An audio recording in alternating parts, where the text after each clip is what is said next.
మకరం వారికి గనక చూసుకున్నట్లయితే ప్రధానంగా మకర లగ్నం అని మకర రాశి వారికి ఈ యొక్క సెప్టెంబర్ మాసంలో 5 గ్రహాలు మారుతున్నాయి.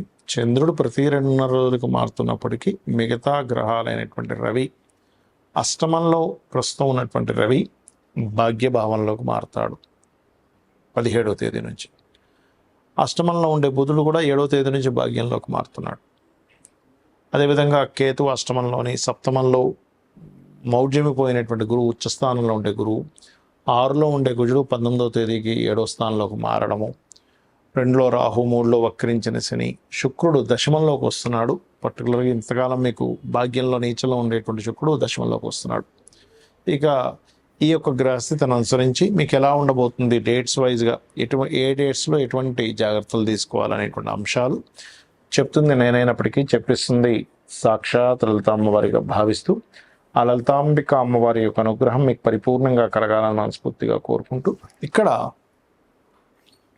మకరం ఎప్పుడైతే మకర లగ్నం అయిందో కొంచెం కష్టపడే స్వభావం ఎక్కువగా ఉంటుంది. అదేవిధంగా కొన్ని షార్ట్ జర్నీస్ ఈ నెలలో వక్రించినందుకు, శని 3లో ఉండి వక్రించినందుకు కొన్ని అగ్రిమెంట్స్ క్యాన్సిల్ చేసుకోవడము, కొంత షార్ట్ జర్నీస్ వెళ్ళడము, కొన్ని షార్ట్ జర్నీస్ కొన్ని క్యాన్సిల్ చేసుకోవడము, ఆన్లైన్ త్రూగా ఏదైనా ఫైనాన్షియల్ గ్రోత్ కోసం ట్రై చేయడం జరుగుతూ ఉంటుంది. అయితే మీకు 6లో కుజుడు ఉన్నాడు. చెప్పాలంటే 6లో కుజుడు నందు పరాక్రమము, ధైర్యంగా చేయడం ఇలాంటివన్నీ ఉంటాయి. కాకపోతే ఇక్కడ ఏంటంటే 6లో ఉండే కుజుడికి సప్తమ స్థానంలో ఉండే గురువు దగ్గరికి వస్తాడు 19వ తేదీకి. కాబట్టి సప్తమంలో ఉచ్చస్థానంలో గురువు ఉన్నందుకు ఫైనాన్షియల్గా మంచి గ్రోత్ ఉంటుంది, అందులో ఎటువంటి సందేహం లేదు, గుర్తుపెట్టుకోండి. అలాగే మరొక విషయం ఏంటంటే ఇక్కడ ఎప్పుడైతే గురువు ఉంటాడో సప్తమంలోని, కుజుడు వచ్చి చేరుతున్నాడో, కొంచెం పార్ట్నర్స్తో 19వ తేదీ నుంచి కుజుడు మార్పు వల్ల కొంత గొడవలు ఉంటాయి. అదేవిధంగా అష్టమ రవి పూర్వీకుల ఆస్తుల మూలంగా కొంతవరకు కలిసి వస్తుంది, కొన్ని ఇబ్బందులు కూడా పడతారు. భాగ్యంలో రవి బుధుడు ఉన్నందుకు, అంటే ఎప్పటి నుంచి అప్పటి వరకు సహజంగా భాగ్యంలోకి బుధుడు వస్తున్నాడు, కుజుడు యొక్క దృష్టి ఉంటుంది కాబట్టి కాస్త టీచర్స్తోని, గురువులతోని, తండ్రి వరుస వారితో కొంత గొడవలు ఉంటాయి. కానీ ఎప్పుడైతే మీకు 19వ తేదీ నుంచి 26వ తేదీ వరకు ఉండే కాంబినేషన్ నీట్గా ఉంటుంది, రవి బుధుడు కలిసి ఉంటారు. అక్కడ కొంచెం బ్యాంకింగ్ నుంచి కానీ, తండ్రుల నుంచి కానీ, గురువుల నుంచి కానీ వాళ్ళకి మీకు ఉండేటువంటి సత్సంబంధాలు ఏర్పడతాయి. శుక్రుడు దశమంలోకి వస్తున్నందుకు బ్యాంకింగ్ సెక్టార్స్, చిట్ ఫండ్స్, కళారంగాల్లో ఉండేటువంటి వారికి కొత్త అవకాశాలు వస్తాయి. ఉద్యోగం విషయంలో 3వ తేదీ నుంచి శుక్రుడు 10వ స్థానంలో మారుతున్నందుకు. ఇక 1, 29, 30 తేదీల్లో కొంచెం ఇక్కడ మానసికంగా కొంత ఎమోషన్స్ అవుతూ ఉంటారు. కొత్త వాహనాలు, గృహాలు కొనుగోలు చేయాలనే ఆలోచన ఉంటుంది. 3, 4 తేదీలు వ్యాపార అభివృద్ధి ఉంటుంది. 5, 6 తేదీల్లో కొంత ధైర్యంగా కొన్ని నిర్ణయాలు తీసుకోవడం వల్ల కొంత, అంటే కొంతమంది పార్ట్నర్స్తో విడిపోవడం అనుకోండి, కొన్ని నిర్ణయాలు తీసుకోవడం లాంటివి జరుగుతాయి. ఇక ముఖ్యంగా 7, 8, 9 తేదీలు వివాహ ప్రయత్నాలు చేయండి. 10, 11 అది సఫలీకృతం అవుతాయి. అక్కడ 10, 11 తేదీలు వాహనాల మీద వెళ్ళేటప్పుడు జాగ్రత్తగా ఉండండి. 14, 15 తేదీలు ఖచ్చితంగా మీకు కానీ, మీ జీవిత భాగస్వామి కానీ చేసే ఉద్యోగ ప్రయత్నాల్లో సక్సెస్ అనేటువంటిది ఉంటుంది. అదేవిధంగా 24, 25 తేదీలు ఎవరికి మనీ ఇవ్వకండి. 26, 27, 28 తేదీలు కాస్త ఎవరితోనైనా కమ్యూనికేట్ చేసేటప్పుడు కొంత జాగ్రత్తగా ఉండాలి. కాకపోతే కొన్ని పరిచయాలు, కొన్ని విషయాలు ముందుకు కదలడం కూడా జరుగుతూ ఉంటుంది. ఇక మీరు నిత్యము చేయవలసింది లలితాంబిక అమ్మవారి యొక్క అనుగ్రహం కోసం లలితా సహస్రనామాలు చదవండి, అన్ని విధాలు బాగుంటుంది. చాలామంది నన్ను అడుగుతున్న ప్రశ్న ఏమిటంటే అసలు జాతకం ఎప్పుడు చూపించుకోవాలి, వాస్తు ఎప్పుడు చూపించుకోవాలి, రెండిటికి క్లారిటీ ఇస్తానని మీకు. జాతకం పుట్టగానే చూపిస్తారండి. చాలామంది ఏంటంటే అమ్మో 12 ఏళ్ళ వరకు చూపించకూడదు, 8 ఏళ్ళ వరకు చూపించకూడదు అంటారు. ఎందుకంటే అది బాలారిష్టాలు ఉంటాయి. చూసిన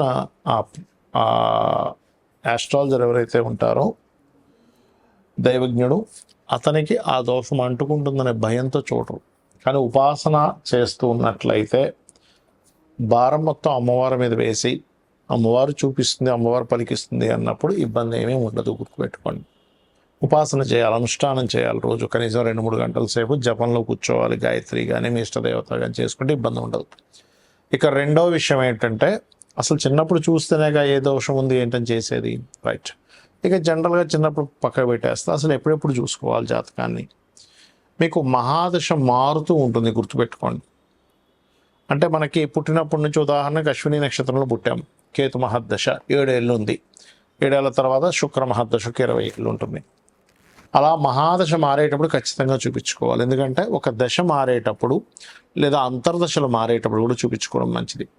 మనకి ఆలోచన విధానము, మనం చేసే యాక్టివిటీస్లో ఖచ్చితంగా మార్పులు ఉంటాయి అక్కడ. అంటే అప్పటి వరకు బాగానే ఉన్న వ్యక్తి అప్పుడే నేను విదేశాలకు వెళ్ళాలనుకుంటాడు, లేకపోతే అప్పటి వరకు అసలు నాకు వివాహమే వద్దన్న వ్యక్తి వివాహం చేసుకుందాం అనిపిస్తుంది, లేదా వివాహం వద్దనిపిస్తూ ఉంటుంది, లేదా సడన్గా ఒక వ్యాపారం చేద్దాం అనిపిస్తూ ఉంటుంది, ఓ షేర్ మార్కెట్ చేద్దాం అనిపిస్తూ ఉంటుంది. ఎందుకంటే గ్రహం జీవుణ్ణి ప్రేరేపిస్తుంది.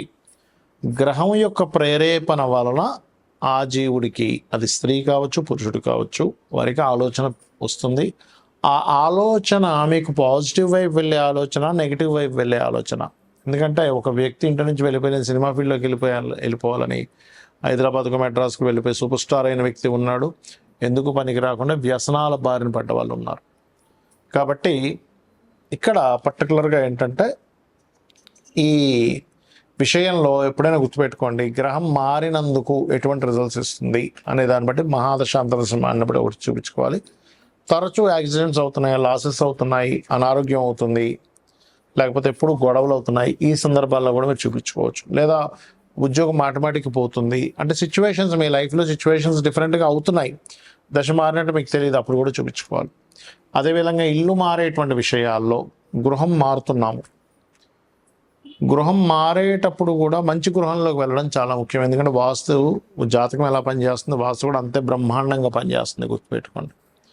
కాబట్టి ఇల్లు మీకు ఏ డైరెక్షన్ పనిచేస్తుంది, ఆ ఇల్లు యొక్క పదం ఎలా ఉంది, ఇల్లు కనుక బాగుంటే మీ లైఫ్ చాలా మటుకు సెట్ అవుతుంది. ఇది చాలా చాలా ట్రూ. ఇది నేను కొన్ని సంవత్సరాల పరిశోధనలో చెప్తున్నటువంటి అంశం, కొన్ని వందల వేల ఇల్లులు చూసిన తర్వాత. ఎందుకంటే మనం శాస్త్రాలన్నీ కూడా మనం భయపడడానికో కదా, మనం జీవితాన్ని హ్యాపీగా ఉండడం కోసం.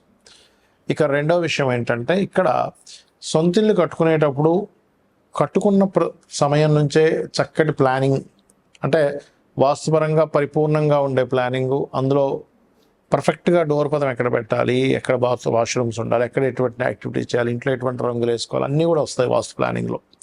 ఆ రకంగా మీరు ప్లానింగ్ చేసుకుంటే ఇంకా బాగుంటుంది. ఆ రకంగా ప్లాన్స్ కూడా ఇవ్వడం జరుగుతూ ఉంటుంది. అయితే ఇక్కడ ఇల్లు అద్దిల్లు అయినప్పుడు ఎలాగా అని సందేహం కలుగుతుంది చాలామందికి. అద్దింట్లో కూడా ఎటువంటి మార్పులు చేయకుండా, అంటే ఏదో పగలగొట్టకుండా తీసేయకుండా కూడా చేయవచ్చు, గుర్తుపెట్టుకోండి.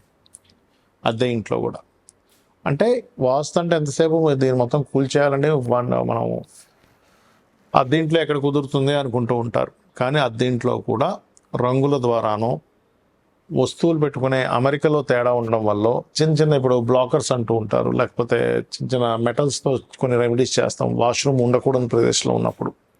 ఆ రకంగా కూడా మీరు చేసుకోవచ్చు. అయితే ఇవన్నీ నాకు తెలియవండి, నాకు జాతకం లేదు.